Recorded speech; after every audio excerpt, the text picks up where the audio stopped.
गठबंधन होने के बाद भी इन सीटों पर फंस गया पेंच। क्या बीच का रास्ता निकाल पाएगी कांग्रेस एनसी? यह महत्वपूर्ण है क्योंकि दोनों दलों के बीच सीट बंटवारे की बातचीत आसान नहीं होने की उम्मीद है, क्योंकि घाटी में कुछ निर्वाचन क्षेत्रों पर अंतिम समझौता अटका हुआ है। जम्मू कश्मीर में एनसी मजबूत साझेदार बनी हुई है। कांग्रेस जम्मू में भी इसी तरह का दावा कर सकती है, जबकि दोनों दलों की नजर बीच में पीर पंजाल क्षेत्र पर है। दोनों पार्टियों के सूत्रों ने कहा कि कश्मीर के कांग्रेस नेताओं ने घाटी में अपने लिए या पार्टी के लिए वे सीटें मांगी हैं जहां से वे पहले चुनाव लड़ चुके हैं। लेकिन एनसी नेता यह कहकर पीछे हट रहे हैं कि पार्टी इन निर्वाचन क्षेत्रों में अपने जमीनी काम में बहुत आगे है।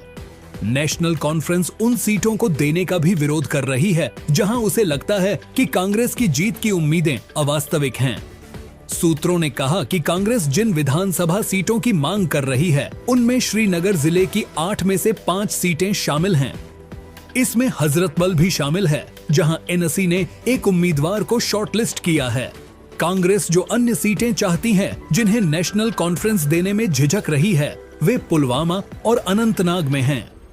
जम्मू की 11 में से 9 सीटें कांग्रेस को देने को तैयार एनसी। इनमें से कुछ सीटें जैसे डूरू, शांगस और राजपोरा सभी कश्मीर में हैं। ये सीटें 18 सितंबर को पहले चरण में 16 सीटों पर मतदान में से एक हैं। एनसी का तर्क है कि वह जम्मू में कांग्रेस को बढ़त देने को तैयार है। एक सूत्र ने दौरान कहा, जम्मू जिले में ही हम 11 सीटों में से 9 सीटें देने को तैयार हैं। वे इतनी यथार्थवादी हैं कि पता चल जाएगा कि जम्मू में उनकी बेहतर उपस्थिति है। नेशनल कॉन्फ्रेंस के नेताओं ने बताया कि जिन सीटों पर पार्टी मजबूत है, भले ही नेतृत्व सहमत हो और चाहे साझेदार कितनी भी रैलियां क्यों न करें, कैडर अपना वोट स्थानांतरित नहीं करेंगे। पार्टी नेताओं ने कहा कि वे खंडित जनादेश की किसी भी संभावना से बचने के लिए किसी भी सीट पर समझौता नहीं करना चाहते हैं। एक वरिष्ठ एनसी नेता ने कहा, जहां तक संभव हो हम कश्मीर में उनकी मांगों को कम करेंगे और उन्हें जम्मू में उनके दावों पर गौर करेंगे।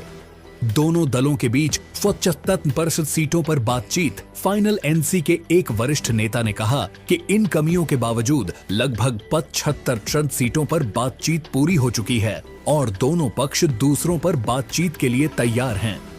सूत्रों ने कहा कि खड़गे ने यह भी सुझाव दिया था कि जिन सीटों पर दोनों दल किसी समझौते पर नहीं पहुंच सकते हैं, वहां दोनों एक मैत्रीपूर्ण व्यवस्था में असहमत होने और अलग अलग लड़ने पर सहमत हो सकते हैं।